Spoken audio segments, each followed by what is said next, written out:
coming to you live from Skywalker Studios. Giving you the real surrounding the Dallas Cowboys from news, updates, rumors, transactions, takes, and more. Strap up and get ready as we take you into the Dallas Cowboys universe. I love you, Skywalker. I think you're one of the greatest young cats in the game. When somebody come into the town, when a gunslinger come into the town, we calling you because you're more challenge that gunslinger. You're listening to the Skywalker Show podcast. Here's your host, Skywalker Steele. What's going on, Cowboys Nation? Back with another great episode. And as you can see, we have our guy here, Jeff Kavanaugh, in the building, trying to figure things out. Oh, yeah, I got to mute that. There we go. What's going on, brother, man? What's up? Yeah, I'm not a real smart person, so I had the YouTube video pulled up of us. Why is your video HD and mine's not? No, you're good, bro. You're HD here. I got you. Oh, okay. Pull you in HD. Okay. Make sure we're high def. Yes, Zach said Studio Day Heffrey. Yes, we have Studio Day Heffrey in the building. Yes. What's good, fam? Oh, Luca, yeah. Luca the God, yeah. and Cowboys, but mostly Luca the God and Earl Thomas and Cowboys. Were you snapping out when Luca made the shot? Well, I was laying under my weighted blanket on the couch, and I found out that I'm strong because I was able to jump up even with a 20-pound blanket on me to get up. So yeah, that was great. Smoke. Yeah, man. I'm not even a Mavs fan, but I'm just rooting for him. You know, I like the Lakers, so I don't want to see the Clippers win. But I like Luka. I think Luka's like a Larry Legend reborn guy, man. Are you a real Laker fan? I'm a real Laker fan. Why did everybody do this? Game did the same thing. I'm a real Laker fan. I'm not just jump on the bandwagon in 2010 or what have you, or even in 2000. Oh, we got a member here. Shout out to you, Pick and Pop, for joining the membership squad, brother. Hey, people join my membership squad. I don't know what it is, but I'll create it, and we'll have it. You need to create it. Super chat. Okay. Definitely want to do that. Okay. Yeah, man, I like the Lakers going way back in the 90s. I don't look it, bro, but I'm in my 30s. I wasn't supposed to tell people that. So you've been a Laker fan when they weren't good? Yeah, I mean, I rode through the Smush Parker years. I rode through the, you know what I'm saying, the airball years in the playoffs. I rode through those. I'm just asking. You never know. I know. Trust me. I get a lot of people that say, oh, you a Cowboy fan, you Lakers. You like the Yankees? Yeah, that is true.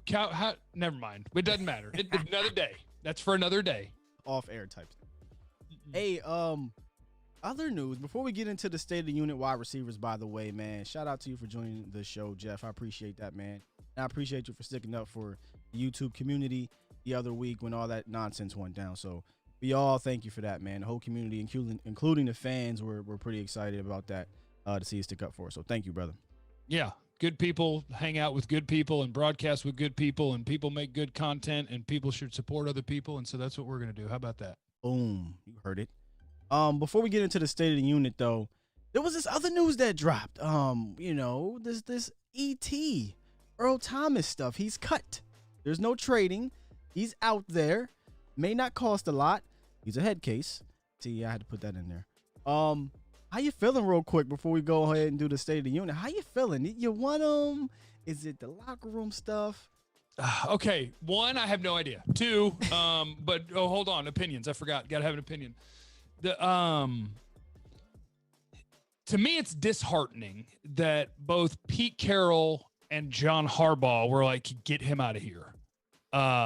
So I wonder what's going on in Earl's head. Mm-hmm. But I also realized that I saw Michael Gelkin from the Morning News said that currently Clinton Dix is not going to be the starter at strong safety. Yeah, that was concerning. Like he hadn't been playing well enough, and they think Darian Thompson is better.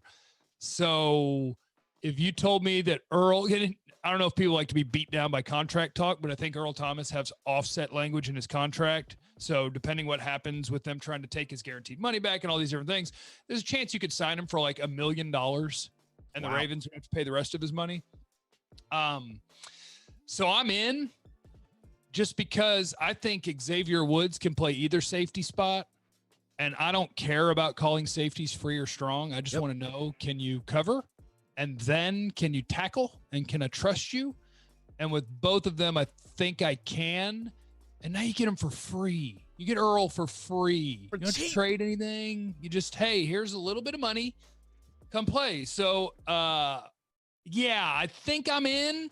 But this is one of those things where you'll never really know because we don't know these guys and we don't know what real. Listen, Baltimore did not get rid of Earl Thomas for punching a guy. No. People get punched in every practice. People get punched in every practice. They got rid of him for something else, an accumulation of behaviors or whatever. And Seattle didn't want him around anymore. So you got to do some research, but at the same time, he's still a good player and he's on the streets and he'll probably just use the Cowboys one final time to drive up his price and somebody else will sign him. But yes, I'm in. Do it. I hope not. I mean, I think this is the perfect time because Dallas is in the market for mercenaries, Jeff. They're just hiring these guys for 1 or 2 year deals and see what happens. And they're veterans that have been good in this league. And this would be the veteran of all the veterans we signed this offseason at a position that we cannot nail down. I think the risk is worth it because if he sucks, if he's bad in the locker room, get rid of him.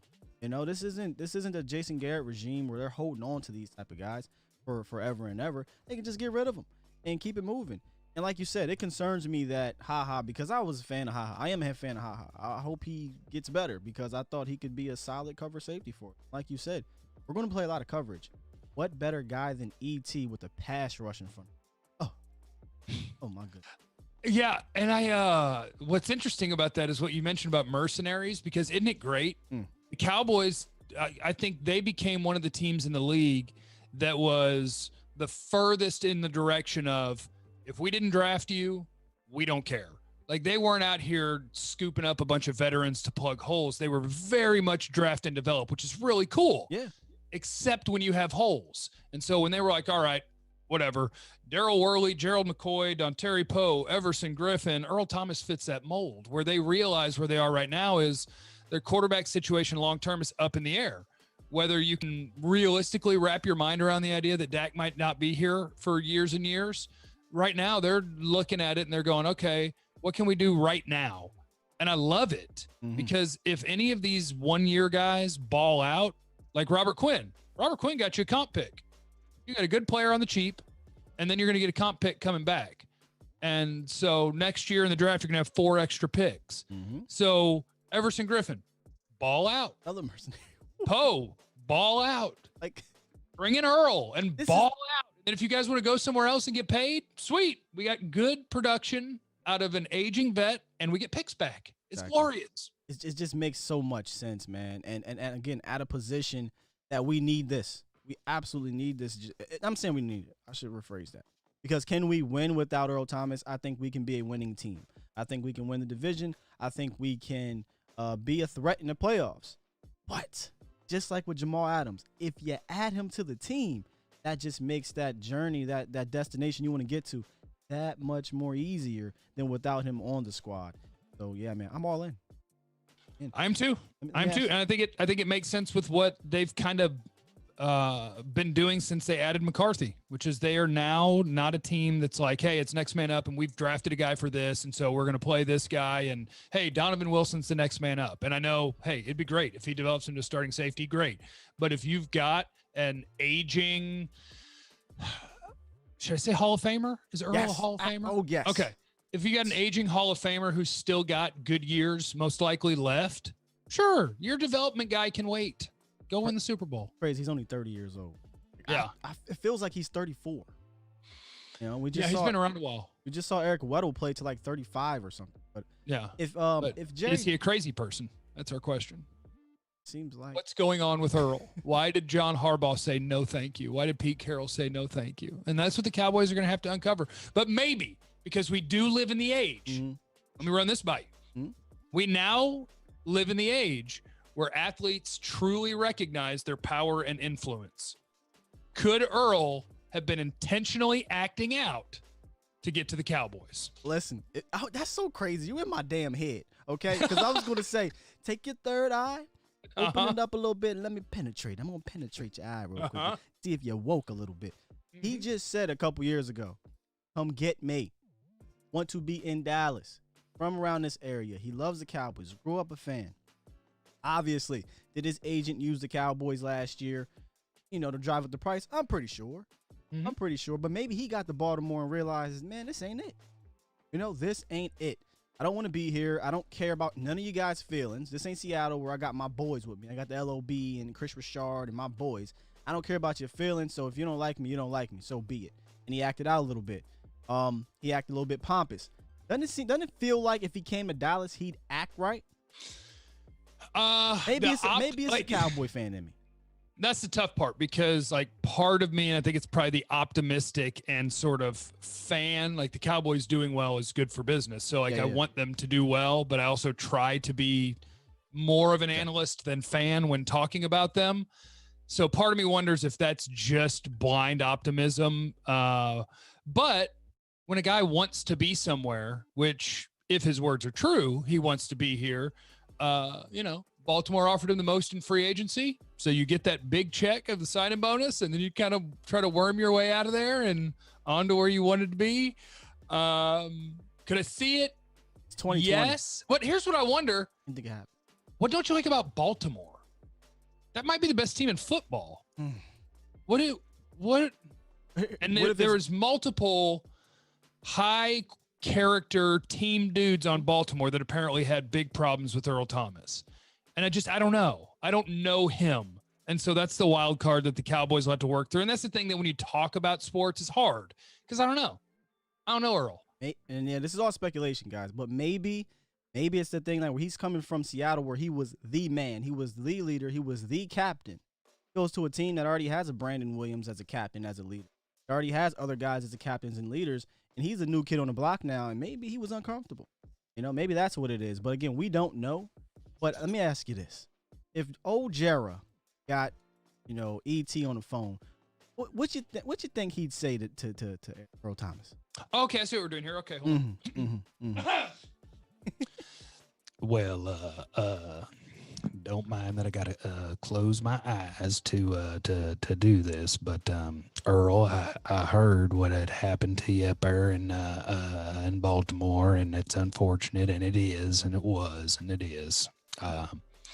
Now you know that we've been, you and I have been texting for a long, long time. They didn't know that. We've been tampering for pretty much forever, and it's been great, and I've loved it. And Earl, I want to tell you this. You know that my son Steven works for me.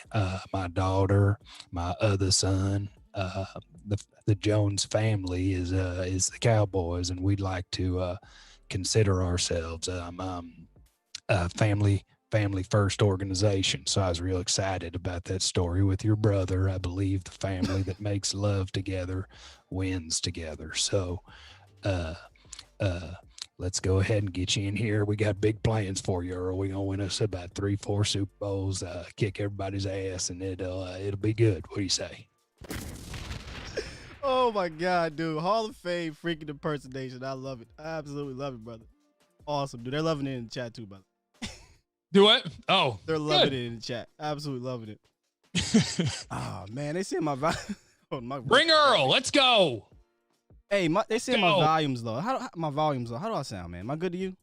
You sound good to me. All right, I'll turn me up. But if I start yelling and getting loud, y'all need to let me know, man. Y'all need to let me know. All yeah, right, guys, say hi to Skywalker in my chat, and if he sounds terrible, you just tell me. Indeed, man. Indeed. Let's go ahead and get into this. I really have tears right now. I don't see him. I have tears from that impersonation. Sad. It was good. It's really good. I prefer that you talking Jerry the whole time, but I don't want to do that to you. I'll try. No, I don't know. I think people might get tired of it after I think the novelty is important. You're right. You're absolutely right. All right, man. Everybody's saying my volume's good. Thank you, man. If I get too loud, let me know. Let's dive into the State of the Unit, brother. This is what I like to do for this series. I kind of start backwards, and then I come to the main guys. So we're going to start backwards, and we're going to start with the bottom roster guys. I know a lot of people probably out there don't care about them, but it is the State of the Unit, Jeff. So we kind of want to touch everywhere there. And honestly, I haven't heard much about Aaron Parker, I believe is his name. You got Noah Brown. They cut the Kendrick Rogers guy. That's the guy I was intrigued about because he was like 6'4" or something like that. And I love me a big body receiver that can go up and get the rock. Yeah. Super chat. And Jon'Vea Johnson. That's the other one. Is there a guy out of that three that could squeeze his way onto the roster? Or are we looking at practice squad type dudes? Here's the tough part about kind of not being at practice every day. And even if you were being like banned from reporting the depth chart and the personnel, it's all kind of silly right now. But out of those names, I think Jon'Vea Johnson's the one that sticks out because this is year 2 in a row now where I am hearing his name from people who are at practice. Like, oh yeah, Jon'Vea's showing up again. And I'm like, right. But last time when they started playing games, he forgot how to catch the football. And I liked him at Toledo. He's got real life deep threat speed. I think he would be fun. If you're going to keep 6 wide receivers, I think he's got a shot to be number 6. Aaron Parker, I don't think so. Noah Brown, I feel like Noah Brown was a Garrett guy where kind of the best thing about him was run blocking. And from a wide receiver, that's not necessarily what you're looking to have be your best trait. Although once upon a time, he did tear up Oklahoma. We had 3 or 4 touchdowns in that game. But I don't know. I don't know if Noah Brown is somebody. But then again, we are talking about wide receivers 4, 5, and 6. Maybe he realistically has a leg up because he does have NFL experience. What it's going to come down to is special teams, really. And that's why out of those names, you haven't named the guy that I feel best about picking as wide receiver 4, 5, or 6 because he's the best special teamer of the non-top 3 wide receivers. So without saying anything, I want to hold off on that name and see if we're on the same page. I want to see if we're on the same page because I think I got him in the second tier, and I will go there. But, yeah, I agree with you. I think if we're going to go with the receiver in this group, it has to be Jon'Vea because of the receiving skills. I don't know if Noah has the same skill set as Jon'Vea. He's that burner. Problem is, like you said, he drops balls. But I like a burner. You know, we don't have too many of those. The one we do have, I hope, makes it. But he's looking like he's being beat out by Cedric, and we're talking about Devin. And we'll get to Devin here in a quick second. But if I had to, gun to my head, if I had to pick, I don't think any 3 of these guys are going to make the team. But I could see a Jon'Vea and an Aaron Parker on that extended practice squad list. I guess now it's up to 16, 18? The COVID club? Yeah, the COVID club. The wide receiver room catches it, then you bring up those guys. Yeah, I'm with you. I don't think any of those are likely to make the team either. Now let's see if we're on the same page. You're saying the 6 wide receiver, right? Here's who I think it is or could be. Or it is. Ventrell Bryant. That it? Yep. All right. Yep. Good. I think that's the 6th guy. I mean, he did have 1 catch last year and 1 touchdown. That's a great ratio, but he's the best special teamer. He was on the team last year because of special teams, and he's on pretty much all of them, covering kicks, covering punts. That's on a football roster. If you're not a starter, you want the special team coach to love you. And I think Bones Fossil will love Ventrell Bryant covering kicks, covering punts, being willing to do whatever, because the 6 wide receiver ideally isn't going to get to play wide receiver. And when he did, though, here's a cool thing about Ventrell Bryant. When he did, if I'm not mistaken, didn't he score against the Bills? I think he had 1 catch, 15 yards, and a touchdown. I think that was his season last year. If I have it right in my head, that's just in my head. Let me make sure. I think you're right. I think it was a touchdown against the Bills. He showed up. I thought he did something against the Jets too. Maybe I'm wrong there, but I thought he did something against the Jets. Either way, he had to 1 play. catch, 15 yards, 1 touchdown. There you go. He had to play against the Jets. That's what it was because of all those injuries. No Cobb, no Cooper, and he kind of was in there doing his thing as best as he can do. But go ahead. Let me tell you this. So this is how you know that a dude's got a chance and that a special team coach is going to like him. So when I was looking it up to make sure I had his stats right, and you go to Ventrell Bryant's Pro Football Reference page, it does not pull up his receiving stats first. It pulls up defense and fumbles because that's where his stats were. He played in 12 games and he had 6 solo tackles. Then you have to scroll down to find his receiving numbers, and he's a receiver. Special teams get you on rosters. Ventrell Bryant, I think, is that guy. Yep, I agree. And it's funny, though, because I feel like if he had to play some emergency wide receiver 4, he has the toughness to do it. He can get in there and throw his weight around, throw his big body around. I've seen him extend. I've seen some highlights of him extend. He's a big dude. 6'3". Yeah. So I would love for Ventrell to stick, and I think he has a massive lead on those other three guys, including Noah Brown, who's been around for a while. Yeah, I think so too. I think he is. I have him penciled in as number 6. Ventrell number 6.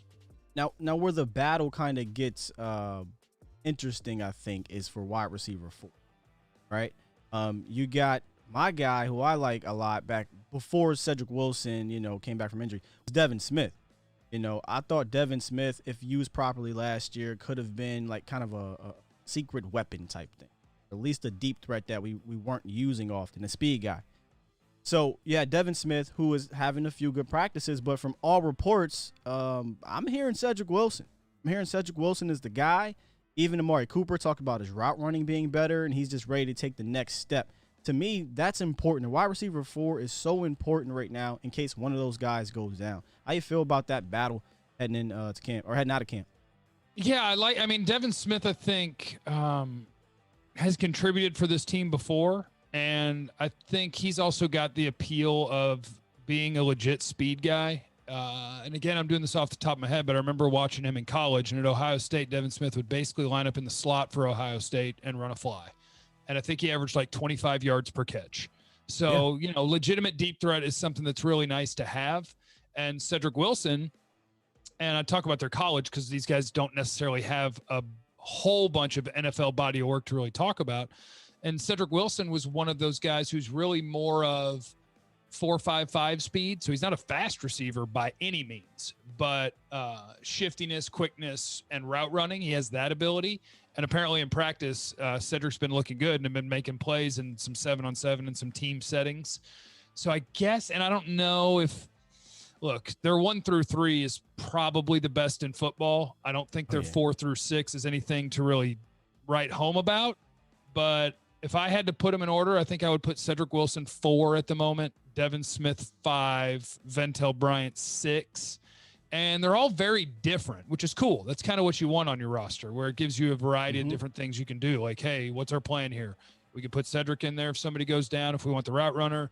If we want somebody to go vertical, we can bring in Devin. And if we want to go block a punt, we'll bring in Ventrell. Yeah, exactly. That's why I feel confident in the depth behind them. Are there players we drafted in the 2nd, 3rd round? Are these guys that have an elite trait? No, we don't.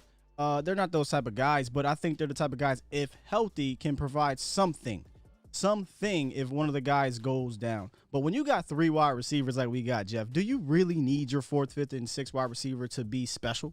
I hope not. I hope they don't need him to touch the field. Exactly. Yeah, listen, I have a plan for this offense, and that plan is every single snap that your top 3 receivers are out there, Blake Jarwin's out there, and one of your running backs is out there. And I know they've been talking about running with 2 running backs at times to get Pollard and Zeke on the field. And that's fine if you want to do that sometimes. But I don't even like the idea of taking one of the 3 wide receivers off the field to try to play your games with Zeke and Pollard. Just look it up. Look up even when a running back is lined up in the slot, the expected result when you target him is inferior, even with the great receiving backs, to what happens if you throw to a wide receiver or a tight end. So I know what I want. I want 3 wide receivers, Blake Jarwin, and 1 running back on the field. Although I did see a still picture. This is the best thing about the practice. They won't let us talk about what they do. I'll just take their still frames, and I can tell you what they did. I saw a picture of Tony Pollard catching a deep ball and Joe Thomas chasing him. So either that came from out of the backfield, or if I had to guess, I would say they motioned Tony Pollard to the slot and had him run a fade. That's what it looked like based on one picture. And I can get down with that. I can get down with Tony Pollard if you can find a mismatch, kind of being a down the field guy. That's fun. Here's where I would like to see them use TP and Zeke together more, not at the 40 or 50-yard line, at the 10, at the 15, where the field shrinks and you need that lateral kind of movement going on to open up some lanes and boom, quick touchdown. So you don't got to rely on giant holes. But if you give TP or Zeke an inch, they'll take a mile. So I feel like that's where I want to use, because I'm with you. This team 40 burger isn't about putting TP and Zeke on the field 40 plays a game, right? It's about keeping our top 3 guys and your tight end that can stretch the field on the field as much as you can, man. 11 personnel. It's Team 40 Burger and Team Sack the quarterback. I haven't come up. Oh, hold on. Where is my buddy? Hold on. My buddy on Twitter, Mike White at Not to Be Trite. I think he did. What did he change his name to? Because he'll usually was it like Burger and something. Yeah, that might be Burgers and Blitzes. Yeah, that's what we're here for. Burgers and Blitzes. Let's go. He should make a T-shirt. Burger and Blitz. Somebody should. Yeah. Yeah, somebody should. Yeah, I wonder who might. I wonder who it might be, Jeff. Don't be surprised. Let me write that down. We should move quickly. Let me write that down real quick. Burger and Blitzes. Mike, I'm just saying, keep your eyes open. That's all. If a patent office is watching, can you go ahead and start the paperwork? Thank you. You ain't shit. Listen, no. The top 3 wide receivers we're all talking about here are Gallup, Cooper, and CD Lamb. And like I said, we like to start backwards and move forward of what we have on the depth chart. Which one's third? That's true. You know what? I was going to say let's just start with the rookie. But he ain't practicing like no damn rookie, Jeff. And he never was going to. I think that was the thing. We kind of get into it on our show sometimes where and it looks like we're both going to be right, but my buddy Gavin Dawson, he's like he was really high on, look, Alden Smith's going to be a monster. And I was like, well, hold on. I'm not going to put expectations on a dude who's been gone for a half decade that's 30. And then he's kind of trying to pump the brakes on CD Lamb. And I'm like, no, don't pump the brakes on CD Lamb. He's like, but he's a rookie wide receiver. I'm like, no. He's different. He's different. He, like when we're talking about the 4 through 6 guys, and even when we talk about Michael Gallup, who, look, I drafted him, okay? I love Michael Gallup. Michael Gallup, to me, doesn't possess elite traits. He's just a good player. CeeDee Lamb possesses elite traits. CeeDee Lamb has the best natural hands on the team. He has the biggest catch radius on the team from day one. So I buy the 3,000-yard wide receiver things because I think CeeDee Lamb's going to become Dak's favorite receiver really quickly because I think he'll be getting looks from the slot. So you'll be getting more favorable coverages. And I think he is the guy on this team that'll be the best at, if you don't throw me a perfect ball, it doesn't matter. Yeah, it doesn't matter. That was the issue. Sometimes this up here can be a problem. CD doesn't care. Throw it wherever you want. One hand, two hand, behind, up, down. It doesn't matter. He'll go get your football. So contested catches, the catch radius, if you're running a crosser and it's behind you or it's above you, CeeDee Lamb erases quarterback mistakes. So I think that turns you into a quarterback's best friend right away, and they get you more targets. You see he's rocking the OU, right? That's for CeeDee Lamb, probably. Yeah, it's definitely, look, I was on the couch. I'm not on the couch anymore. And Skywalker was like, hey, let's do a show real quick. And I said, yes. I said, hold on. And I grabbed a T-shirt and a hat. I don't know where my Cowboys hat is. Bucket hat's over there somewhere. And I put on a T-shirt. If you're a UT fan, hey, look, hook 'em, gig 'em, frog 'em, pony up, boomer. All those Texas things. Woo pig suey. If we got a lot of Arkansas fans, whatever. I'm down with all of you. If you send me gear, I'll wear it. Okay, thanks. There you go. Yeah, here's the thing about CeeDee Lamb, man. People kind of laughed at everyone when they said the 3,000-yard wide receiver thing, right? Well, if you look back last year, they basically had 3,000-yard wide receivers. Cobb had about 8-something, and a ton of that, the 1,000 yards, was given away by penalties. I think 200. Yeah, I think he had over 200 yards called back in penalties, and like 3 touchdowns. And he had drops. And the drops. There you go. And that's where I was getting at. CeeDee Lamb is one. He's going to take some of those plays that Cobb had, and he's going to take them even further with the yak. His after catch is ridiculous, and he's not going to drop 8 balls. I think Cobb dropped 8 passes. I cannot see that happening, Jeff. Like his hands are ridiculous. Yeah. His catch radius is ridiculous, and we do get a little bit of alligator arms with Coop at times. I don't see that with CD. Yeah. He's just smooth. Just a smooth dude. Yeah, and Cooper's different. Like CD is not. And he can become this. CeeDee's not the route runner that Cooper is. Of course, very few people are. Yeah. Maybe 3 people in the world are. But Lamb is not that. So CeeDee or Amari will be better in terms of you need separation. I got you. CeeDee has the physical traits to be a really good route runner, but it's different, right? When you're playing at Oklahoma and you don't really see press coverage, and like he was able to kind of, I don't want to say freelance, but be more creative in whatever he wanted to do. but they'll win in different ways. Amari Cooper is the technician, and he's also probably a little quicker and faster than CD is when he's healthy. But CD is that, look, outside the frame, not a problem. After catch, not a problem.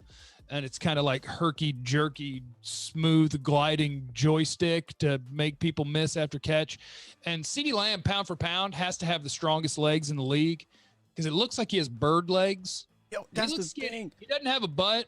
He looks skinny, but he can run through people. It's crazy because it doesn't feel like he's 6'2", about 200. I don't think he's 200 quite yet. But that's what I want. I want to see if that break tackle ability it can translate into the NFL, because the guy I'm showing right now on screen, Michael Gallup, he can do that. He plays strong. He is physical, and he will break your tackle like this one right here. You know what I'm saying? So I want to see if that can translate in the NFL because, you know, straight out of college, no offseason really to get strong. Is he going to be one of those guys if he gets hit, you know, in the ankles, he's going to fall down or not? Yeah. I'm watching Botch Lombardi and Law fight in the comments. Oh, yeah. Make sure you're subscribed to Botch Lombardi and to Law Nation. My guys. Botch said that CD's already the best 88. Oh, see, that's because that was his guy. He won it the whole entire time. When a bunch of us had no idea if it was going to happen, he was champion for.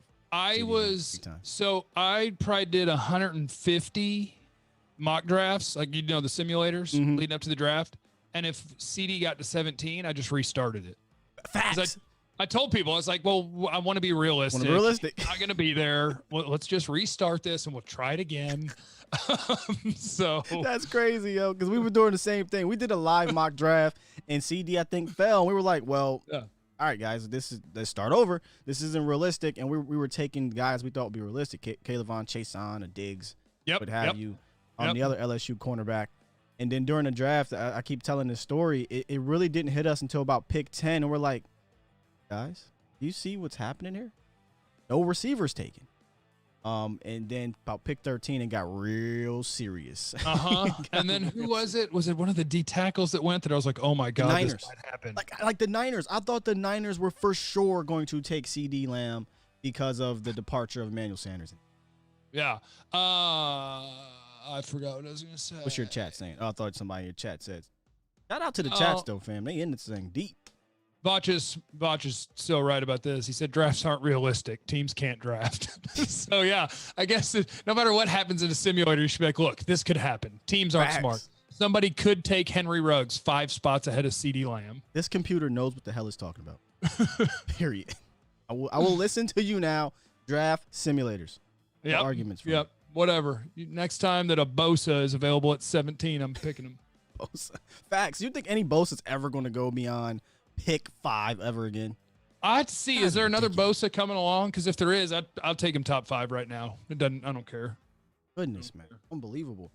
Hey, I watched one of your episodes you did in Studio Day Efree where you brought up some awesome stats about Amari Cooper, because if you really look at and dig inside the numbers on Amari Cooper, they are very, very interesting, man. You had some kind of troubling, some advanced analytic stats or something like that. Here's some of his overall stats: 25 games in Dallas, he has 132 catches, 1,900 yards, 14 touchdowns, and obviously he led the Dallas Cowboys in pretty much everything last year.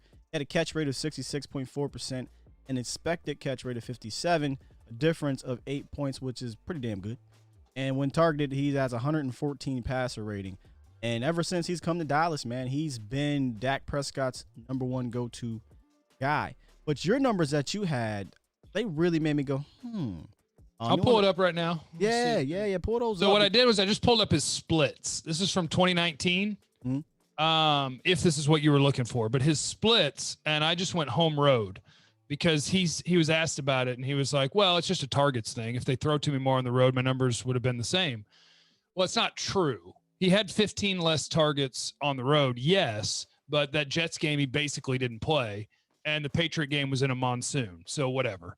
But I don't care about even the total target number. How about yards per target? Home, 13 yards per target. Not per catch, per target. On the road, 6. Oh, wow. 13-6. Catch percentage, home, 77.6%, road, 51.9. So, and I'm not here to say that there's like a definitive reason or that he's going to be bad on the road this year, but just the idea that, well, if they would have threw it to me more, like I was just fine on the road, might have even been better. That's just not true on a per target basis, on a catch percentage basis, on a QB rating when you're thrown to basis, whatever you want to go with. Amari Cooper wasn't good on the road, and wide receivers don't get to make their own stats. So I'm not placing it all on him. I'm just pointing out that his answer that, well, if they threw me the ball a few more times, I was fine on the road. Not true. Totally not true. The road thing actually extends all the way back to Oakland/Las Vegas Raiders. And I learned that in this past year. It didn't even hit me in 2018, his road numbers, right? Wow. You want them real quick? Yeah, go ahead. It goes back. Watch. 2018 at home, yards per target, 11.8. Road, 6.4. Okay. Catch percentage, home, 2018, 75.9%. Road, 63.3. Home, 7 touchdowns. Road, 0. It's real. I hate to say it, but it's real. And when I was talking to a lot of people that, don't like the Cowboys and things like that, they bring up, oh, Amari's only going to show up on at home. I'm like, so get a home playoff game. I'm like, I don't have a response to that. You're right. Just win a bunch of games. Go 12-4 and get, home field advantage, and boom, Super Bowl, here we come. Mm-hmm. But if not, yeah, I think Amari Cooper does have trouble on the road, and it's real. This is not some made-up stuff. This is not some, nobody's trying to be a homer and be like, he's fine on the road. He's not. There's something that's not clicking. I don't know if it's an attitude thing. I don't know if it's a, you know what, man, I'm having a tough go about it. I'm just chilling thing, because he is kind of a, That's what I don't get, though, because I think Amari Cooper, like, he's different than a lot of people, right, personality-wise. Mm-hmm. But I think the different part of his personality is, a lot of it is, I'm not worried about what people think. Like, I'm me, and, like, he likes football. He cares about football. You don't become the route runner he is if you don't.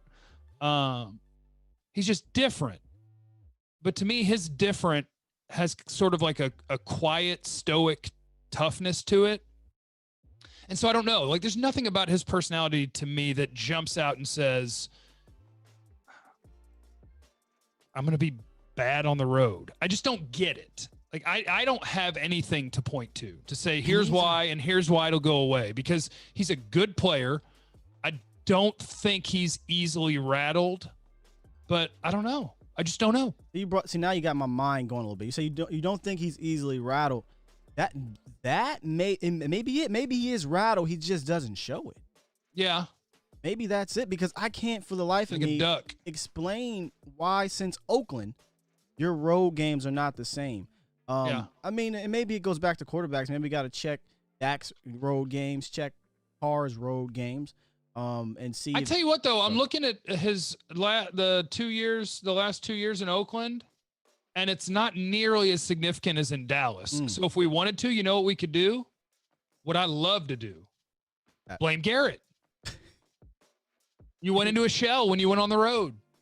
You faced adversity, and your head coach went into a shell. I'm just going to go with that. Garrett's fault. Hey, listen, you're not going to get disagreement out of me. People in my channel know how I feel about Jason, on the road in particular. When you look at the way the games are called at home last year, it felt more Kellen Moore-ish. It just felt more motion, more pre-snap stuff going on, more post-snap creativity. I've been calling for that for years, not just this run down and turn around. You want to hear about Jason Garrett isms on the road? Just go watch Amari Cooper talk about that Detroit Lions game where he said, guys, do not run these routes on this cornerback. He's going to jump them. What did they do anyway? Going to run it, because you know why? Jason Garrett's mantra. Oh, no matter where we're at or who we're playing, on the moon and the stars, on the planet, it doesn't matter. We're going to do our thing. We're going to do what we do. Execute.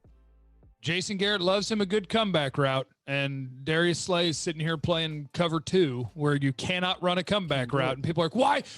Darius Slay, shut Cooper down. I got news for you. If you tell me that I'm in cover 2 and you're running stop routes, I will shut you down. Yep.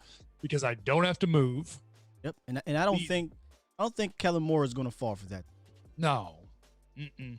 I don't think, he didn't have a voice in my opinion. And I think Sean Payton alluded to that. Young offensive coordinators, it's hard to have your voice heard because you don't have any skins on the wall. Yeah. Yeah. So I'm hoping that McCarthy is like his he picked Kellen. That's what I love about this. He said, hey man, I love what Kellen's on. I'm electing to keep this guy and I want him to succeed. I'm hopefully teach him the goods and let his mind expand because he's got a lot of toys, man. I really wish I had you on for the tight end one, but he's got a lot of toys to work with. What? Wait, are you pretending that there's more than one tight end that's a toy to work with? No, but he's an added Okay, because I was going to say, we could revisit that if you think that, because I, disagree. No. I went on my guy Joe Rod's channel yesterday, and I was like, yeah, the that tight end scares me. But the tight end one, I love. Yeah, and you know what? That's perfect. Because you know what I don't want? Other tight ends on the field. Like, if they had another one that was okay, would they use him? Because I don't want to. I'm not. Why would you ever want to take Gallup, Lamb, or Cooper off the field to get Witten on the field? Or I guess last year it would have been to get Jarwin on the field since Witten was the starter. How about this? It's silly. Treat Blake Jarwin like you treated Jason Witten in 2008 and 9, right? Don't take him off the field. No, sir. Play 99% of the snaps. How about that? If he comes off the field, just put another receiver on. I don't need another tight end. No. Spread the and see, I think that McCarthy likes to actually do. You go look at his days in Green Bay, man. He's turned the most no-name wide receivers, and they've had tons of moments. Now, granted, Aaron Rodgers is Aaron freaking Rodgers, but he still, I think, does a wonderful job grabbing undrafted free agents and later round wide receivers and giving them some type of role in the offense. Yeah, and somebody in my chat said that, if Jarwin goes down, you are in trouble. No, you're not. You just play another receiver. Yeah, I mean, look, if I have a good tight end that is a seam threat like Jarwin is and good after catch guy like Jarwin is, great. If I don't, I got receivers. No problem. If we are in trouble because our 5th or 6th option on offense went down, something's wrong. What if Jarwin's like your third option? What if Jarwin is your third 1,000-yard receiver? What if there's 4? If there's one of two things, Jeff. If there's 4 1,000-yard receivers, either we're 0-16 and we're playing catch up every goddamn game, or 16-0, or we're 16-0 and nobody can stop us. Yep. One of the two things. One of the two things, man. What about Pollard and get out there spread out? What if they have 5? Now we're playing Madden. Plus Zeke. Or Zeke is hurt. Another 1,000 yards. That's 6,000-yard receivers. So I went in my chat. I said, hey, man, y'all got any questions for Jeff here? And I'm going to try to read some for you, man. And if you got some questions for Jeff in your chat, go ahead, drop them down. Or in Jeff's chat, drop them down there, and we'll try to read them off here. This one's interesting. He said, ask him who's going to be the fullback. Olawale opted out. I think everybody's probably excited about the TCU kid, right? I don't have the pronunciation in front of me, so I'm not going to try. Sewu or? Yeah, I think that's probably the guy that everybody is most interested in. And I don't know. I think it depends on McCarthy because he sure is making it sound like fullback and tight end he views as interchangeable. Now, I'll start here. That don't apply to Jarwin. Jarwin's different. Jarwin's probably going to play more receiver than tight end. He'll be in line some, but probably split out some. But it sounds like McCarthy wants guys that can kind of be H-back, wing-back, move around behind the line, play as a tight end, play as a move fullback. I don't know. I'll pull for TCU kid on the good word of all of the Horned Frog fans out there that are excited about him. I'm not going to lie to you. I still haven't gone back and watched his tape, and I need to. The stuff that I've seen, because I go back and watch Vach. Vach breaks him down. Okay. I would recommend you to go watch him. He has some. That's a great shortcut. Thank you, Vach. I'm just not going to watch tape. You do it for me. Thank you. Vach. Hey, Vach, could you do that for like 300 guys next year so that I just not watch tape? I'll just plug in headphones while I go to sleep each night and listen to you. See if I can absorb it while I'm sleeping. That'd be great. It'd be like white noise. Except for you get some Vachisms. Yeah. What's give me a Vachism. Some Vachism. Doski woski. Okay. Peasky whiskey. Okay. Did I get it right, Vach? Did I get it right? That sounds like Outkast, Aquemini album, basically. And right now, his thing right now is T.I.'s "You Can Have Whatever You Like." Did I get it right? I like that. Yeah, man, I love Vach's. Now, that's not a Vachism, but got some cool. All right, here's another one for you. When are we going to start grooming? And this is from Chris Johnson. When are we going to start grooming Tyron Smith's replacement? I think he'll get injured. Who's up next? Don't want a Chaz Green versus Atlanta again. Well, the Chaz Green versus Atlanta thing won't ever happen again because the coach who let it happen is gone. So I wouldn't worry about the Chaz Green thing. You might have a tackle who doesn't play well, but it'll never have your quarterback get sacked 6 times by a jobber ever again because you'll help that tackle. That one's hard. If you wanted to throw like a 3rd round pick and then maybe a year from now, a 4th round pick at guys and see what happens in terms of developing them, that's cool. I'm not in a hurry to replace Tyron because I know that the back is something that you have to kind of deal with and that it's not going to get better. It's just something you got to deal with every year and week by week, whatever. But Tyron is still a top 3 left tackle in the league. The idea that he needs to be replaced is asinine because he's still badass. It's just a matter of, are we going to miss him for 2 to 4 games? Is the back going to get him? And so that's something that, look, I wouldn't have Tyron practice basically at all. I'd be like, Tyron, you in shape? And he'd be like, yes. And I'd be like, all right, see you Sunday. Good to go. Yeah, exactly. I don't care. I've been saying this forever. Everyone on my channel knows. I'm riding with Tyron Smith to the wheels fall Yeah. off. I don't want to waste a 1st round pick on a left tackle that's going to sit for years. This isn't the Jason Peters situation in Philly where literally Jason Peters was getting hurt, it seemed like, every single game, and he had to come out. Plus, he's like 38, right? Yeah. And yesterday, think about this too. Yesterday, they restructured Tyron's deal to free up cap space, which might be for Earl Thomas. Mm-hmm. But when you hear that they do that, just know that whatever player you hear, they converted salary into signing bonus and they're going to save $6-something million against the cap, and then you see the name of the player, it's Tyron Smith. What that means is that they're doing accounting tricks and they just moved guaranteed money back. So he ain't on the way out because he's getting guaranteed money moved into future years to clear up money now. He's not on the way out, and he is still. And if you think there are 3 elite left tackles in football, then he's still elite because he's one of the 3 best. I was just about to say, and if you think about it, his contract is probably one of the most valuable contracts in the entire NFL. You got a top 3 left tackle at money from 10 years ago, it feels like. I mean, this left tackle he had the worst agent ever. I mean, goodness gracious. He had the worst agent ever. He took 10 years at under market value, and the market keeps rising. He took it 10 years at under market value. Yeah. That's nutty, man. Jerry got to him is what happened.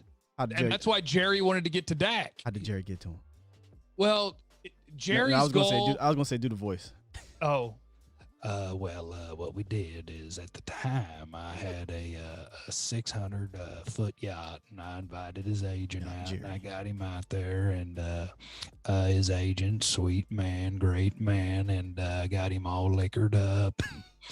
We went out there on the back of the boat, and I may or may not have gave him a little nudge, and he didn't make it. So then I just went to Tyron, and without an agent, I just showed him the cash money in duffel bags, and he said, hell, that looked good to me, and we got the deal done. He got around the agent. Like, that's always his goal. With Dak, his goal is to get around Todd France and get Dak in a room. And Dak is smart enough to be like, no, talk to my agent. But they got around the agent with Tyron. Didn't who was it? Was it Des Bryant? Des said, Jerry, listen, I love you to death, dog, but why the hell would I come into the room without my agent for that? It makes no sense, man, because I don't know what I'm talking about when it comes to negotiation. Right. That's why I'm hiring the guy. You would literally own me if I came into your arena. Jerry, I'm not asking you to catch touchdowns. Don't ask me to negotiate my contract. Exactly. Oh, man, I love the damn. Love it. Question from my man, the Lunatic. By the way, guys, thank you. I just want to drop this. Thank you for all the donations. I appreciate it, man. You guys have been awesome in the chat.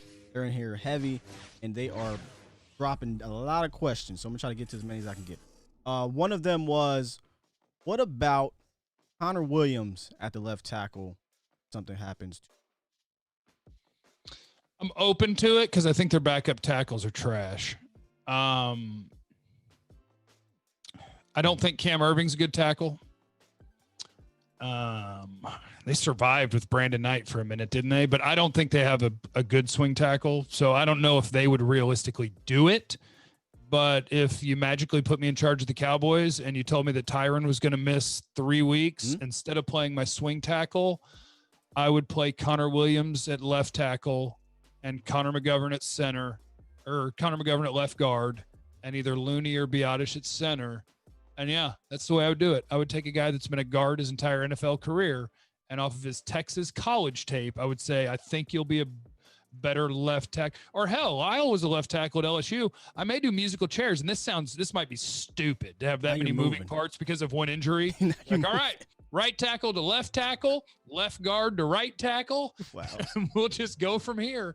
But yeah, I would start thinking about Connor Williams playing a tackle spot if you lost one of your tackles for more than a week or two.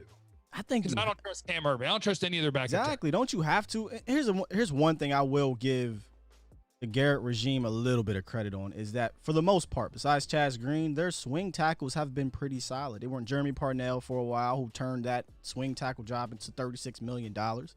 And a comp pick for the Cowboys. Pick. Mm-hmm. And then the cap last year, Cam is another Cam. Cam Fleming. Fleming, He's gonna be starting for the Giants this year, by the way. Good luck. And he wasn't horrible. He was ugly. It was real ugly, but it didn't derail your team, right? It didn't derail the offense. It put up 400 yards for crying out loud. Cam Irving, Cam Fleming, even though it wasn't pretty. It wasn't Chaz Green, so they weren't horrible at that part of it. But this year, I don't know what they're thinking with Irving. I'm hoping that they're looking into the cut market, which I don't even know how that's going to happen with COVID now. Are teams even going to cut viable offensive linemen at this point with the COVID? Even if you're offensive line play is one of the reasons that I think the NFL needs to partner with like the XFL or whatever, and basically create a minor league where their practice squads can essentially be playing somewhere every week, because they're just offensive line play. It's tough. Hard. It's tough to find 8 serviceable offensive linemen for 32 teams. It's just hard. And I think it's made harder by the fact that in the NFL, you don't practice like they used to, which is cool that the players won that concession, but like you don't have a lot of full contact, real life stuff. So I think it's tough. There's not a lot of teams that have, look, most teams don't have 5 good offensive linemen. So to get to 8 would be real tough. Yeah. I don't want to hog all the questions over here in my chat. You got some over there on yours? Oh no, I'm good, man. Right, I just like to watch. No, my Tinas, what they do is I just let them fight amongst themselves. Yeah, that's what I like to do. The 19 percenters. That's who has the notifications turned on. Oh, it was at 15. I thought it was 17. It's going up now. Actually, it was at 12, and then it got up to 15, 17. We're up to 19 of people who are subscribed to the channel that have the notifications turned on. So those are my Tinas. And yeah, I just like to let them fight it out in the chat. That's very important, guys. So if you aren't subscribe first of all, and then turn the notifications on. YouTube is weird. Everybody doesn't get the notification. Even if you're just subscribed, you got to click that bell, man. Unless you're OCD or something. Like I don't want to be the reason that something freaks out in your brain. I don't want to. Yeah, just if you're cool with it, stop, Jeff. Just hit the bell and turn on the notifications. Yeah, we're not trying to be I got a couple more for you. Somebody asked about Thad Moss. Thad Moss to help the depth at tight end. No comment. Okay. I know everybody asks about him because Randy Moss was awesome and he played for the national champions. I don't think he can run. He's not big. I think it's the Moss name. Yeah, he's kind of a strong guy that's sure-handed, but he's not an athletic guy. He's not a big guy. I don't think he's an NFL player. He went undrafted and then got cut. And his last name is Moss. You don't think that's worth a round or two?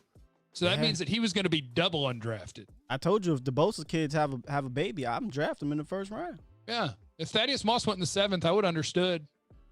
Just like, hey, we know who your dad is and we believe in you and we're going to start you. I'd be like, okay, let's see. Period.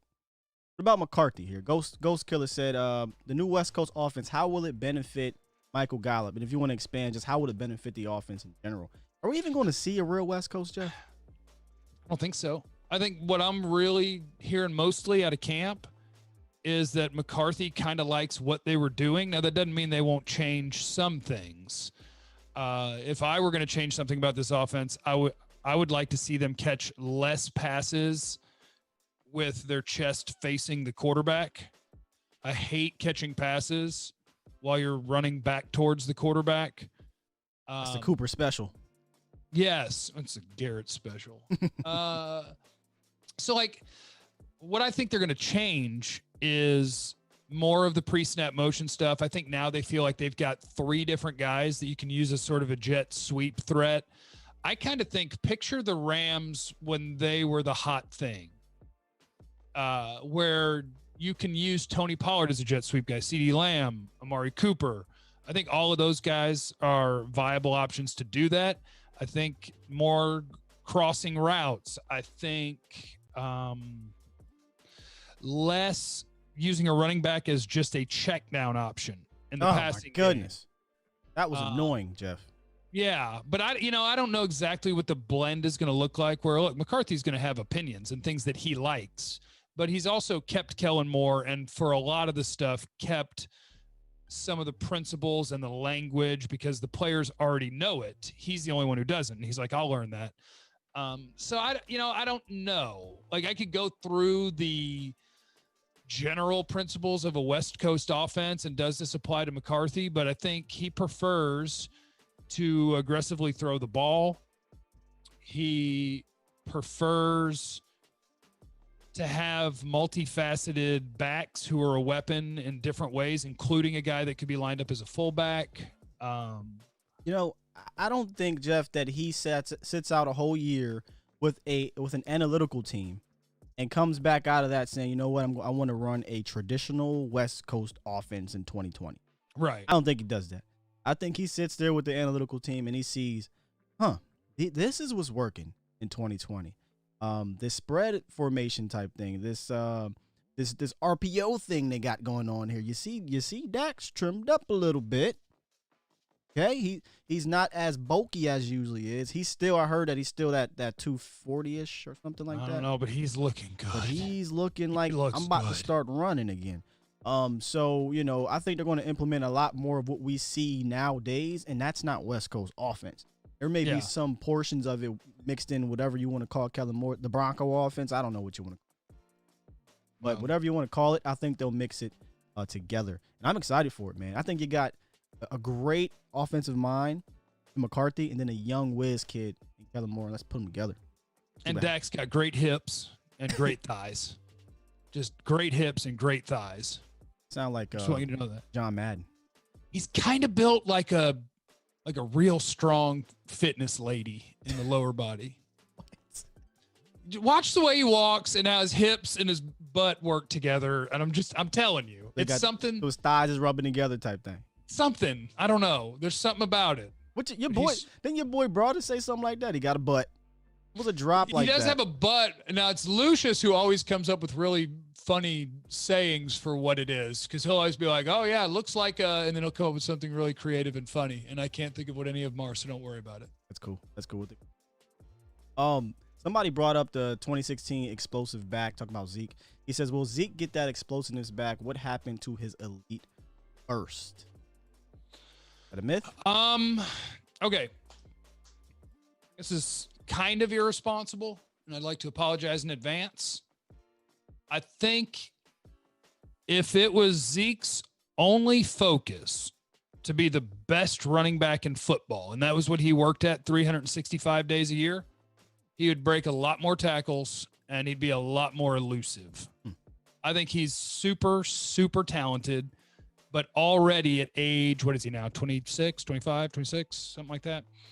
At whatever age he is he still 24? 24, 25. He's young. And he's already turned into, like Ohio State, he might be the most complete and best running back prospect I've studied. He might be. I really liked Gurley too. But he's lost part of that already. He's bigger. The lateral quickness is not what it was when he was a 20-year-old.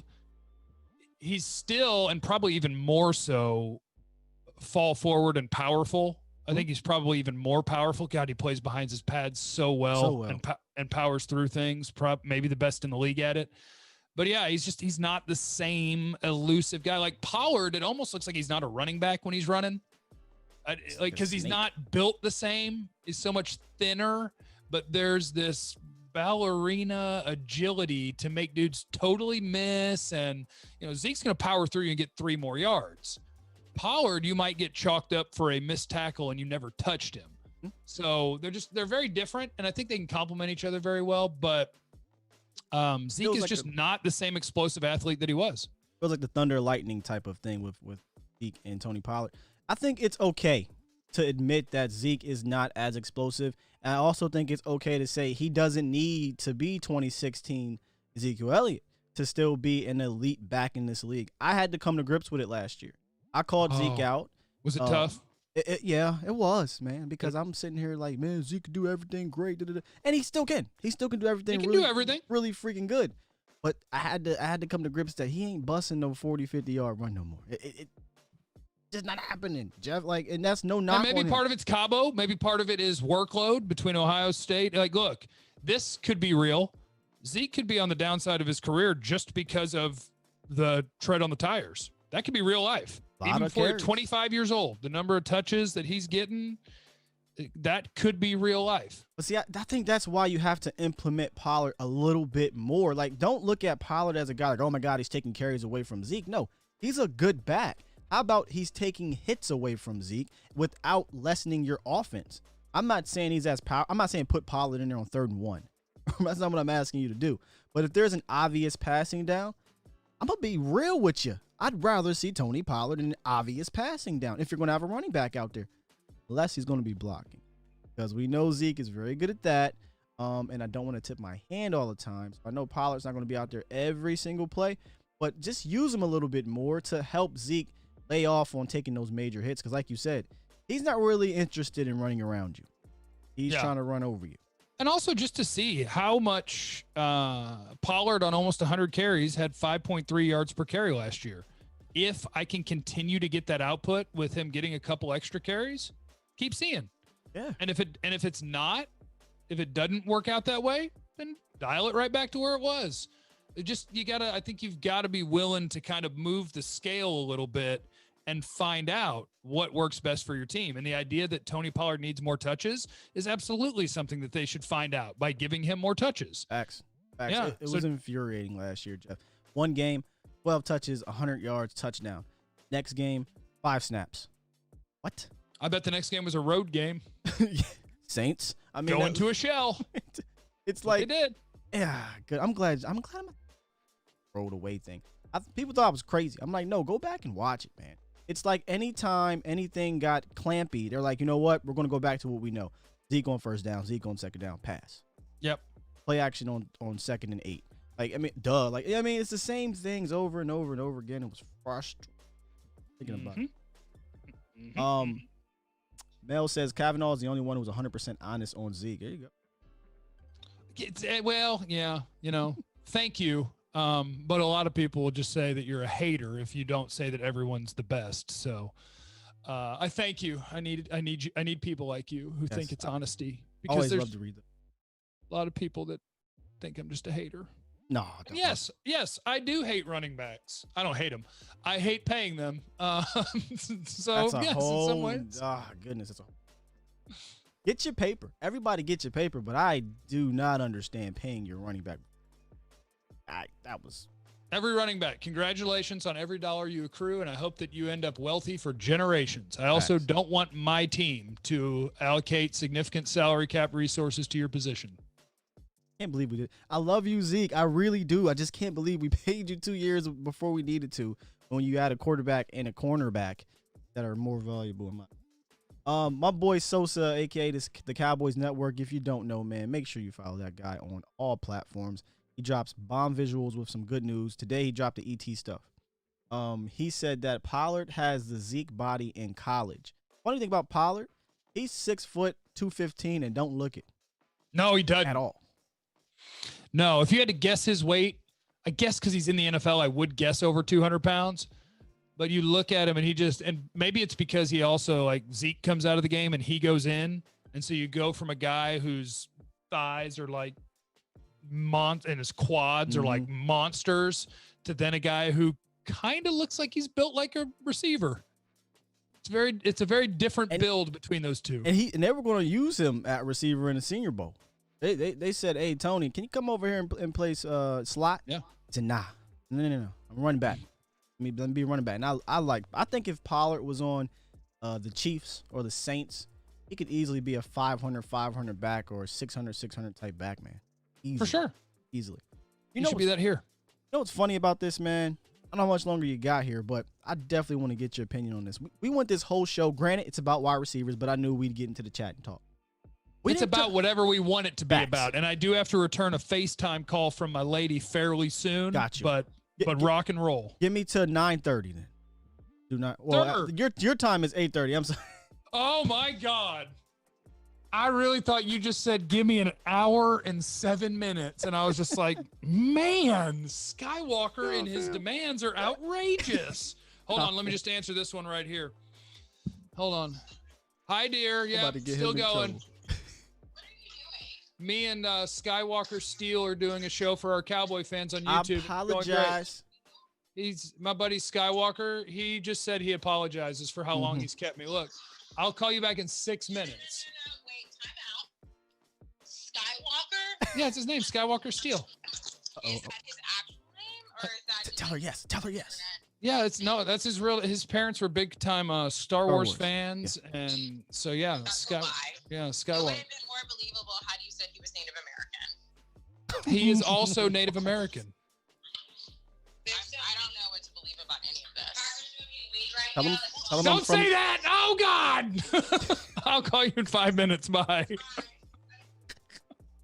We are live, ladies and gentlemen. Hey guys. Hey, tell her I'm from Galactica. What you said. Oh man, that was funny.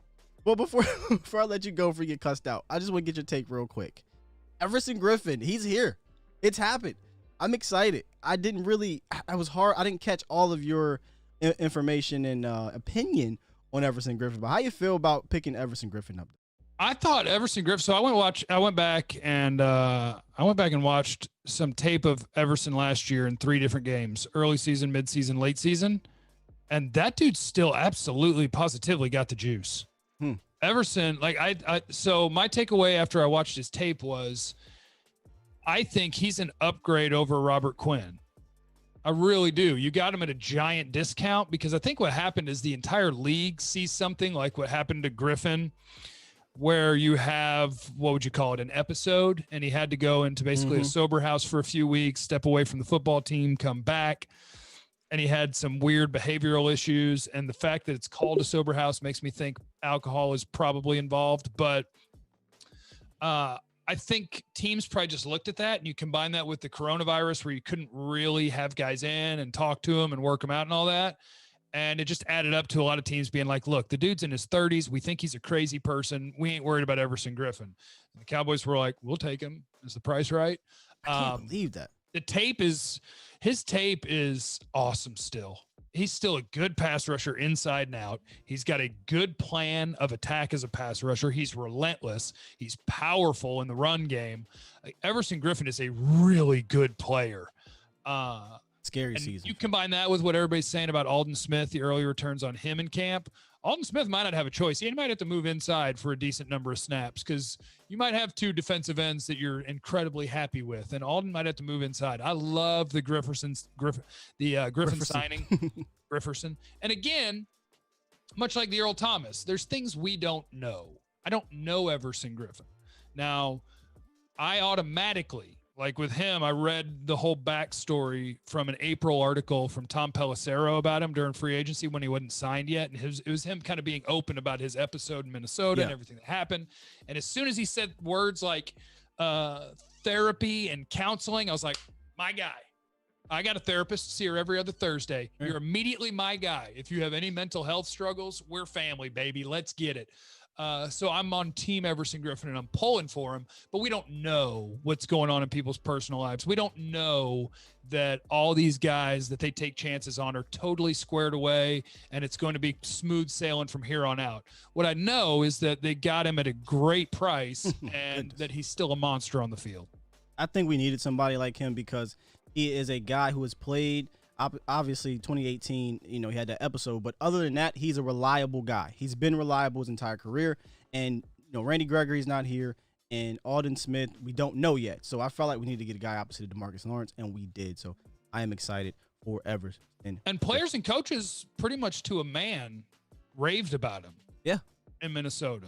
And George Edwards is here, who was in Minnesota. Yeah. You know what I mean? Yeah. So I think that on 3rd and 8, the Cowboys are going to be terrifying with what they're going to run at your quarterback. I want Alden Smith inside? Oh, my goodness. Yep. All right, man, let me get you up out of here before Gurley call back and cuss me out and think, send me back to space or whatnot. She will. I appreciate you, bro, man. Thank you for coming on, man. Y'all give a round of applause for the one, Jeff Kavanaugh, Studio Day Heffrey.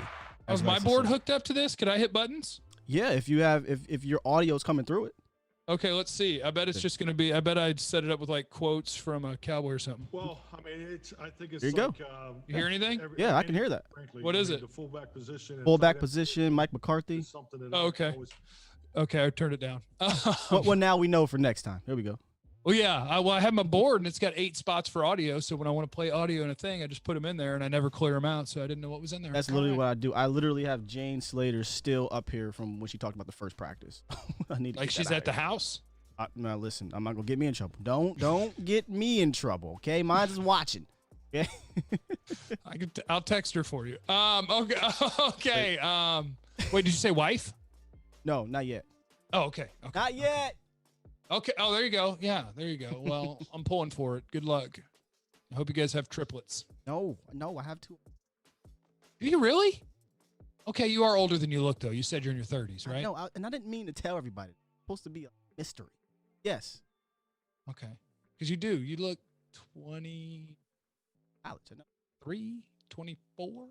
All right, I love you, dude. Everybody that's on my channel, Skywalker Steele, check him out. What's the YouTube at? YouTube.com/ Dallas Cowboys Universe. Dallas Cowboys Universe. Also, check out all of our other buddies, Law Nation, Botch Lombardi, Big Game James. Tell them real quick how I'm going to smash you in fantasy. Oh, yeah, we got a fantasy football league. I don't know what pick number I have yet. I just know that I'm going to win the league. And I don't have the full list of people, but it's Cowboy YouTubers. And what I'm going to do is I'm going to exert my dominance. I'm going to proverbially mount them in the ultimate display of dominance. Yeah, it's going to be great, and I'm looking forward to it. I'm going to pick Dan Bailey in the first round, and then after that, it'll be smooth sailing. Is he still in the league? Is he still in Minnesota? Oh, I can't wait. I can't even wait, dog. Ready for it. I set up my rankings because I'm known for missing the draft, so I had to make sure I set up the rankings. You already won ESPN and did it? Yeah, I already updated all the rankings for the position groups. Now I just got to do the overall, and then when I forget the draft, it'll be okay. Yeah. I literally just did that. We had a draft before you came on. Set up my queue. Pick the rest of my 4 picks or 5. So, computer, I hope you did a good job, computer. I only need my first 5 guys. After that, I don't care.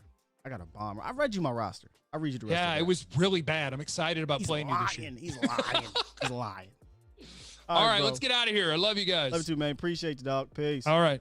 Later on. Hey, chat, I'm going to stick around here. Hey, chat, I'm not going to stick around. I'm literally closing this. All right? Make sure you turn on the notifications. And sub to him if you haven't, which I'm pretty sure you are. Jeff. Peace out. Love you. Love you, bro. Peace. Wow. What a great show, man. Jeff Kavanaugh come through, chopped it up. Awesome, as you guys know, 105 through the fan. He's amazing. I hope you guys have fun. I'm going to actually kick it a little bit longer here on Dallas Cowboys Universe. Let me get his off here. Here you go.